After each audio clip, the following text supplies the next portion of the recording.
We thank you all for coming on today's colloquium. This is our October colloquium for small-scale farmers, and we are happy to have Professor James Allen from Northern Arizona University, and then also Michael Pierce from Yelpi Community College in Clarkdale to join us to talk about. James will be talking about agroforestry practices for small-scale farmers. And then Michael will follow up with some talks around vineyard production in the area. And then we will take questions and see how the discussion will go. So feel free, if you want to ask a question, you wait until the presenter is finished. Then you can go into the chat box and then text your question there, or just unmute yourself and ask the question directly. So James, if you are with us, you can start now. Let's hear what you have for us today. Okay, well, thank you very much, Isaac. I really appreciate the opportunity and the invitation. And thank all of you for attending this evening. So as Isaac said, my name is Jim Allen. I'm a professor at the School of Forestry here at Northern Arizona University.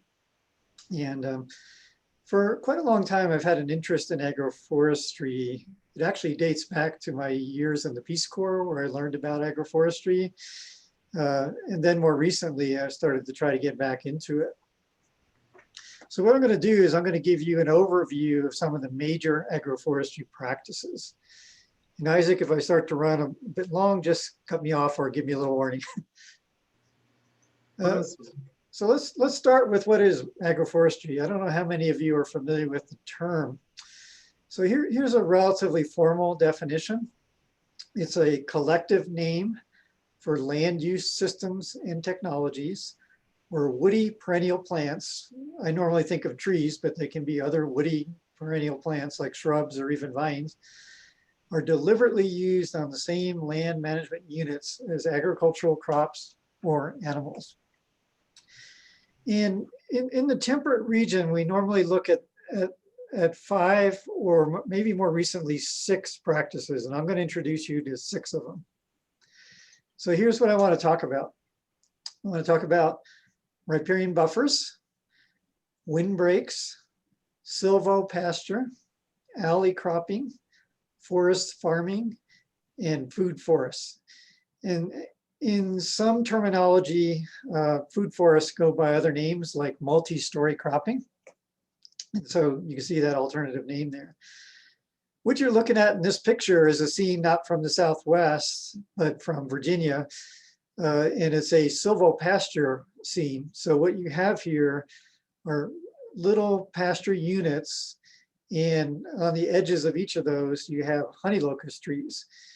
And over on the far left, maybe you can see them, there are cows under the unit furthest to the left. And I'll get into this in more detail, what silvopasture is in time, but I'm going to take them in the order that you see them listed there in the right. So riparian buffers first, then windbreaks, then silvopasture.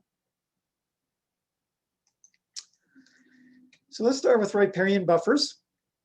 And a simple definition is that they are trees and other plants that are in between a crop field or a pasture in some type of water body, a stream, possibly a pond or lake. And there's a lot of benefits associated with having riparian buffers in farm situations. The main one that most people look at is water quality protection and water quality improvement. If you look at that picture on the left, for example, you have a crop field, and you can imagine there may be some runoff of fertilizers or pesticides that would go into that stream. That it's kind of hard to see, but you can kind of see where the stream would be there. But in between, you have a riparian buffer, and the plants, the roots, the organic material on the top, all that can act to slow the flow and take up some of the nutrients, maybe transform some of the pesticides, and improve the water quality, protect the water quality in that stream. They can also help with bank stabilization. So if you look at that picture on the right, you can see one side of the stream has heavy vegetation and the other side does not. And you can see the side that does not has eroding banks. And also there's really limited protection between the field and the stream. So there's limited water quality benefits, but also limited bank stabilization and erosion control benefits. Then if you go back to that picture on the left, you can imagine that there would be wildlife habitat benefits and travel corridor benefits, that treed area there, that riparian buffer may be the only safe place for some wildlife to move across this agricultural landscape. And that's what I mean by a travel corridor type of benefit. This is kind of an idealized version of what a riparian buffer might look like. So you got the stream, you've got, in this case, a crop field, and in between, you have the riparian buffer. And a fully developed buffer may consist of 3 different areas. It may have a herbaceous dominated filter strip. It may have a zone that's got shrubs or small trees. And it may have a zone that has larger trees. Now, I'm talking to a group that I think has mostly small acreages, and this may be a pretty big commitment to have a 3-zone riparian buffer that's fairly wide. Doesn't necessarily have to look like this. Here's an example of a really small riparian buffer that may be more suitable for small acreages where you might just have a small water body, like a little tributary stream like you see here. Even a narrow buffer like you see in this image would give you some degree of benefit. Maybe not as much as that 3-zone version I just showed you, but it would give you some water quality protection benefit, as well as some other benefits as well.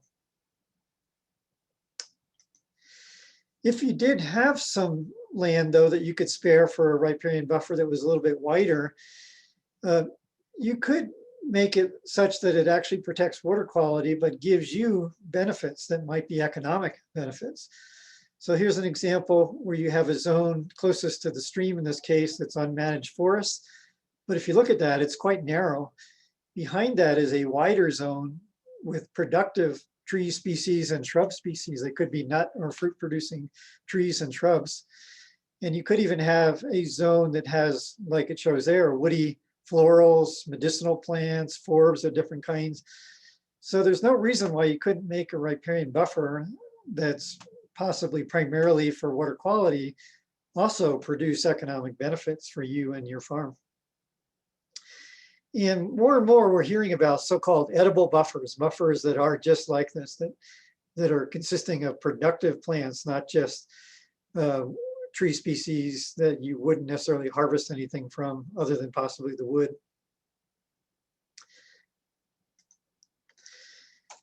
You know, about a year ago, I asked the NRCS for a list of installed agroforestry practices in this state. And this is what I got back.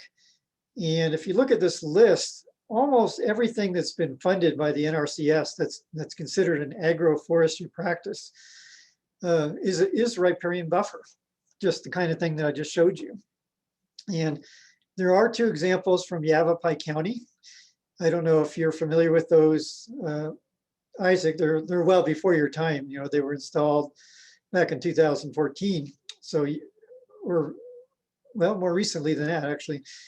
But I don't know that you would know about them. But if you look at this list, most of the agroforestry practices that are funded by the NRCS in recent years have been riparian buffers. One of the things I really want to see, though, is a lot more activity, a lot more people applying for and getting funding for these agroforestry practices that I'm going to be talking about. Not just riparian buffers, but some of the others as well.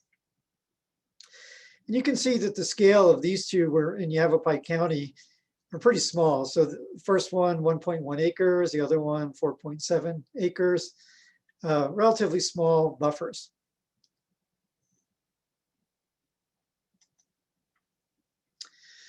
Another practice that you see around here, and even more so as you go further north and further east, are windbreaks. Here's an example from the Great Plains on a very large acreage. But I want to, once I talk about the principles, try to bring it down to smaller acreages and to Arizona more specifically. So windbreaks have been very well studied. Probably of all the agroforestry practices, these are the ones that have been studied the most. There have been studies in the field, there's been studies in wind tunnels, there have been studies using computer simulation, and they all pretty much show the same thing, that you get a really significant benefit downwind of a windbreak. So this image shows a pretty well-developed windbreak. And on the upwind side, you have a wind that's about 30 miles per hour. And then imagine that over on the other side, this side, I don't know if you can see my arrow or not, but if you can, hovering around 150 feet out from the downwind side of the windbreak. And even 150 feet out, 5 times the height of that windbreak, the wind speed is less than a third of what it is when it hits that windbreak on the upwind side. And 10 times out, it's only about half the wind speed. So there's a really significant benefit that goes a pretty good ways downwind of a well-developed, well-designed windbreak. And this, as you can imagine, would have benefits for crops in terms of protecting them from wind damage and from drying, from dry, hot winds that may be blowing across them. It also can benefit livestock, have a sheltering effect for livestock. So there benefits both the animals and crops from windbreaks. Here you see a really well-developed one where you have the smaller trees and shrubs on the upwind side, then you have a higher layer, and then higher layer still. And this is kind of the ideal. It's almost like aerodynamic design there. A really, really nice looking windbreak. Now, again, this is on a larger acreage than maybe some of you have. And there's no reason why you have to have a windbreak quite this well developed and still, you know, that still can get some benefits. So I think a lot of you know Jeff Shalal. He's Isaac's counterpart here in Yavapai County. And he's written a lot of good articles. I don't know if you've seen them all, but here's one that is on windbreaks that he wrote a couple of years ago. And I pulled out a paragraph from this article. I also added the link down below. And if you're interested, I could share this with you, or Isaac could share this presentation with you. You could click on the links and call up some of these things that I've been showing you. But in this particular paragraph, he lists some species that he considers to be good windbreak species, like Arizona cypress. He also warns you about some others, like Leyland cypress, that aren't so good because they're prone to diseases. And he lists a number of other species that would be good windbreak species in Yavapai County, in the county that I think most of you live. So I highly recommend trying to check out this article if you haven't seen it by Jeff. He really seems to like Arizona cypress, and I do too, as a windbreak species. You can use it around residences like you see there on the left, or you can use it in a larger setting like you see on the right. But there are some warnings that I would want to convey to you about using the species. The main one being that you have to water it occasionally. It's a pretty hardy species, but it can be subject to drought stress, which can kill the tree. Sometimes that drought stress is combined with freezing damage, and that's supposedly what killed those trees on the right on that image where you see the 3 or 4 dead or dying trees. So you do want to be able to irrigate occasionally Arizona cypress if you're using it as a windbreak. But I do think it's a really attractive species, reasonably fast growing, and a very effective if you only have a single line windbreak in this region. I think it's a really, really good choice. I've been doing some work down in Arco Santi, little agroforestry work down there, and they have a windbreak that I really like. It's an Arizona cypress windbreak, and you can see it in this image here. So I do recommend the species as one to consider in this region, but I also recommend getting that article, looking at some of the other species, seeing if maybe they would be ones of interest to you for a windbreak. Here's an example from over in New Mexico. It's not the greatest image, I know, but it's a windbreak that is Arizona cypress as well. And in the foreground, you see jujube, which is a species that's gaining increasing interest in the agroforestry world. And so this windbreak is lending some protection to that jujube trial there. And then moving on, another practice is silvopasture, which is the deliberate integration of animals, forage crops, and woody perennials. And here are some images from the southern US, southeastern US, where silvopasture is used quite a lot in pine plantations. All three of these images are pine plantations with forage crops growing underneath. So the pines are spaced wide enough, at least initially, to grow a decent amount of forage crops. And then you can run cattle or goats or other animals, but in the Southeast, it's mostly cattle and goats that are run in a silvopasture type setting of this sort. There's a lot of benefits to silvopasture, and this is one I'd love to see more of in the Southwest. Here in this image, you can see just a few of those benefits. For example, the trees can provide a secondary crop. They could be fruit trees, they could be timber trees. In either case, they may produce something of value. In some cases, they could even be the primary crop, like the pine plantations in the Southeast. They can capture and help retain rainfall, infiltrating the soil better. They can improve the soil health. In some cases, silvopasture species are nitrogen fixing species, and they can improve the fertility of the soil. They can provide shade and wind protection for cattle or other livestock. In some cases, they're directly palatable as forage. So there's a lot of different potential benefits associated with silvopasture. Another one that's gaining interest globally is their potential to sequester carbon. More so than just open range or pasture, silvopasture can sequester and store more carbon. In some cases, farmers can get income from carbon credits. So that's something to consider as well. There are examples of it used in the West. This is an example not from the Southwest, but from Oregon, where you have highland cattle that are run under a ponderosa pine plantation. So in some ways, it's similar to what you see in the Southeast, where you have a pine plantation and you're running cattle underneath it. But maybe on smaller acreages, you might want to consider other kinds of animals besides cattle. Could be goats, but it could be feathered animals, could be poultry of various kinds, chickens, it could be geese, could be ducks. Here's some examples from other countries, like the one on the left is an olive orchard in Italy, where you have poultry running underneath it. And then you have a poplar plantation in China, again with poultry, chickens running underneath it. There are some benefits. There's the fertility benefits of the droppings of the chickens. There's pest control benefits. There's vegetation control, weed control benefits. And then there's the income, the extra income that you can generate by having an additional source of income in addition to your trees. And then I knew Michael was going to be presenting after me. And so I threw in a couple images of silvopasture in a vineyard type setting. And this again is catching on, not so much in the Southwest, I don't believe, not yet anyway. But here's an example from Australia, where you have a vineyard and they're running sheep through that vineyard. And that is a fairly common practice, supposedly, in parts of Australia and other countries as well. And then you have examples where you run poultry into a vineyard.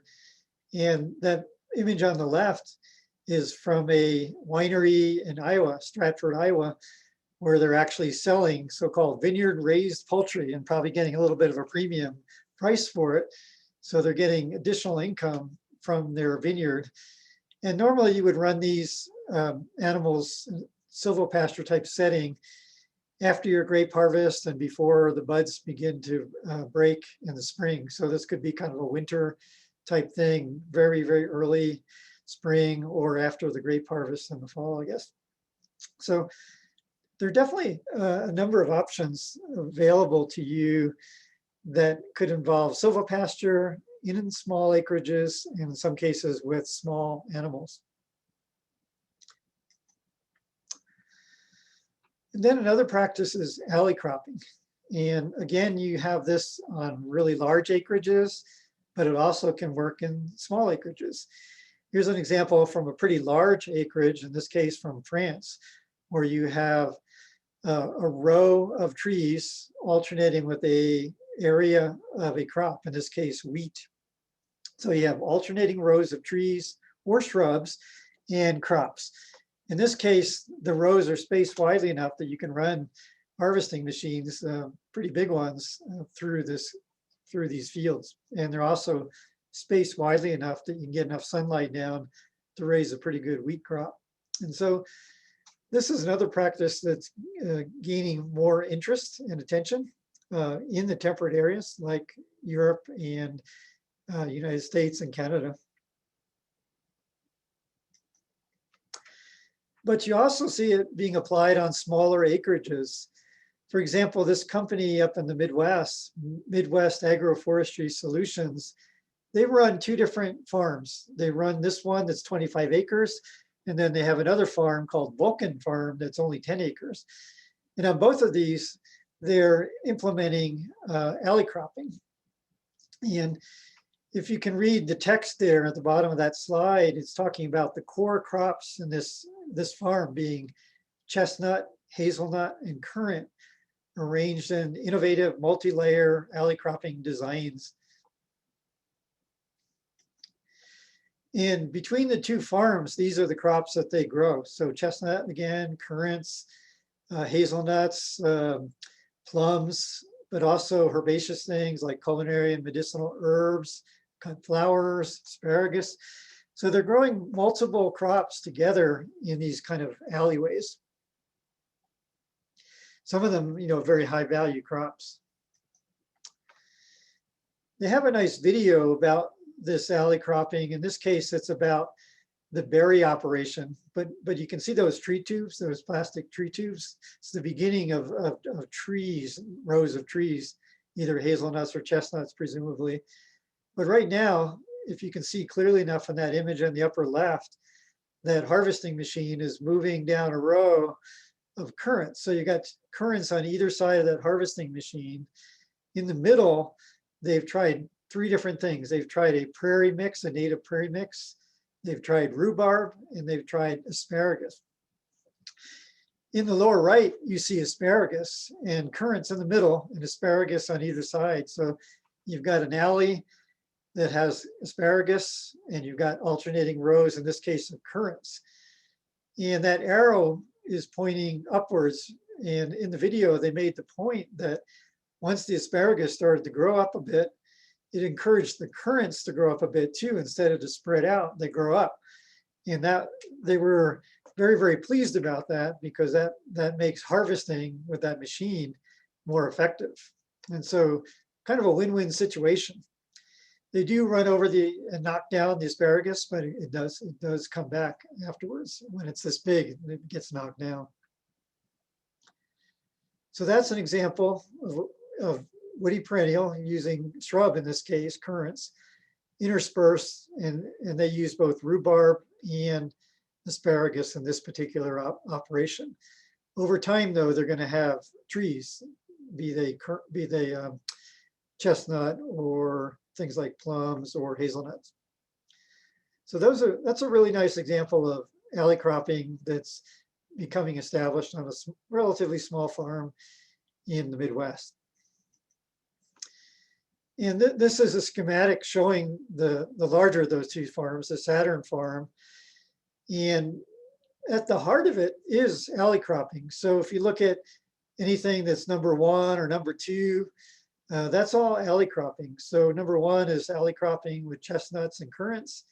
Number 2 is European hazelnuts and currants.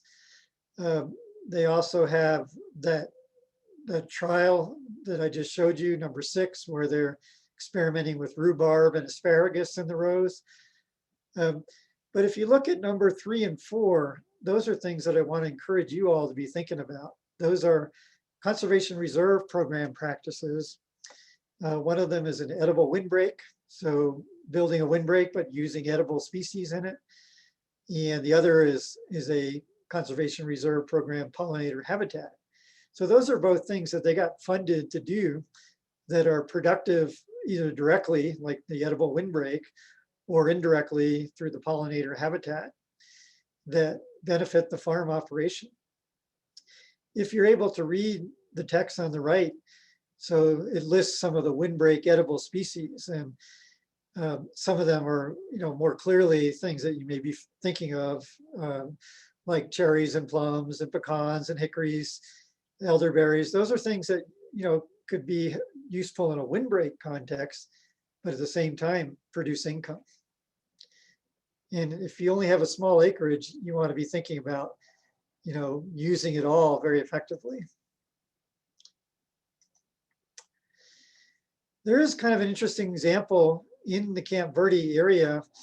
I don't know how many of you know Frank, but Frank Jevenden, he has this farm in Camp Verde that's pretty much a pecan orchard, but he's an experimenter, and he's growing forage crops in between the pecans, which is an interesting contrast, and I think a very nice contrast to what you typically see, which is bare earth under pecan orchards. But he's also been experimenting with berries right under the trees, like raspberries or blackberries, and that's what these two are looking. This is Frank, this is a colleague of mine, and they're looking at the berries there. So he's got 3 different crops that he's growing in this setting, an alley cropping type setting. Moving on, and I only have a few more slides because I know we're near halfway through. This is forest farming, the 5th practice. And this involves taking an existing tract of forest and growing something underneath it, growing some crop, usually a high value crop. This is a common practice in parts of the eastern United States and the Midwest, where you can grow things like ginseng or golden seal or mushrooms. Very, very high value crops relative to the amount of acreage involved. I don't know for sure how well this would work here in the Southwest, but I do think it might have some potential if you have a tract of existing forest. And then the final practice is food forests. And these are multi-layered plantings that have up to 7 different layers. And they usually have fruit trees, fruit producing shrubs. They typically have vines like grapevines. They have medicinal plants quite often. They may have root crops. Quite a few species can be packed into a small acreage. The best example I've seen yet is up in the Basalt, Colorado area. It's at 7,250 feet, and it's on the property owned by the Central Rocky Mountain Permaculture Institute, which is right here. And they have an indoor greenhouse complex, and then they have this outdoor food forest. It's not real big. It's only about an acre or so in size, but it's just gorgeous. So here's just one little section of it, and you can see a little trail that runs through it. The founder has put up signs to tell you what has been planted here and there. But if you look at this particular little piece of that food forest, you've got apples on the right. You've got, apples on the left. You got mulberries on the right. You got understory species like hollyhocks, just all kinds of species. There are dozens of species in just any given little parcel, and probably over 100 total species in this 1 acre property. So really impressive variety. And some of these he sells at farmers markets. Some of them he does some secondary processing, like for tinctures and things like that. And it never ate so well as when I spent some time up at that Permaculture Institute and ate mostly food produced in the greenhouses and in this food forest. And they're also very aesthetically pleasing when they're developed like this. This is what we're developing down at Arcosanti right now, as a food forest. There's another really kind of nice one up in Farmington, right in the city of Farmington, New Mexico. It's called Crestview Forest Garden. And the woman who established this in her backyard has listed the species that she's planted. And this is just a very partial part of the list. Her list has about 160 species. Not all of them have survived, but a lot of them have. And her food forest looks a little different than the other one because it has a lot of regular forest type trees in the overstory, but they're widely spaced and there's pretty big gaps. And between them, you've got all kinds of fruit trees. You got this sub canopy layer here. And if you're looking at that, if you can see that clearly enough, virtually all that sub canopy is different kind of fruit trees. And it can be really productive. This image here on the upper right shows an apricot tree in fruit. So it's a very nice food forest, maybe not quite as productive as the one I just showed you because it has an overstory of trees, forest type trees that provide more shade, but it's still a pretty productive and very nice small scale food forest. There's a growing amount of videos on food forests, and they're easy to find. You can just Google and go to YouTube and Google food forests. These two on the left are ones that feature the best ones I know of. The one up in Basalt, Colorado, and then this one in England. Really, really nice videos of those food forests. But if you were to Google or get on YouTube and do a search on food forests in Arizona, you'd find some really interesting examples from down in Phoenix and Tucson, in people's backyards. They may only be like 1/3 of an acre, but just packed with multiple species and really, really productive and shows what can be done on a small amount of acres. And so just to wind down here, one of the take-home messages is that there are a lot of practices that are, I think, very, very applicable in Arizona, in Yavapai County. To date, I don't think there have been very many efforts to get funding for these. This is a list of projects funded under the ECOP program, which I imagine a lot of you are familiar with already. And 5 of these are agroforestry practices like alley cropping, multi-story cropping, riparian buffers, silvopasture, and windbreaks. Tree and shrub establishments, a little bit of a broader category, and that's the one that's been funded the most. But still, these are really small numbers. And 3, 5, 10 years out, I'd love to see much bigger numbers, and certainly love to see other than zeros for these agroforestry practices. So I really encourage you all to think about implementing these, to talk to Isaac, to talk to Jeff, to talk to your NRCS offices about funding opportunities, about more detailed site-specific information on practices, and really think about whether you want to implement these or not. And also, if you'd like to contact me, if you'd like to follow up, I'm more than happy to talk to you. You can email me, very simple email address, just james.allen@nau.edu. You're welcome to take down my phone number as well. And please, by all means, contact me. I'd love to come out at some point. Maybe Isaac and I can come out and see your operation and talk about what may be possible agroforestry wise. I just think there's a lot of untapped potential, and I'm really grateful to Isaac for giving me this opportunity to share some of that with you. So Isaac, that's all I have. If you'd like, I'll stop sharing the screen. Yeah, James, thank you so much. This was amazing. And I think everyone will agree with me on this. I think I have some questions, but I hold them on until Michael is finished so we can do the Q&A together. Sure, okay. To save some time. Sounds good. Yeah, so Michael, you can take over now and let's hear what you also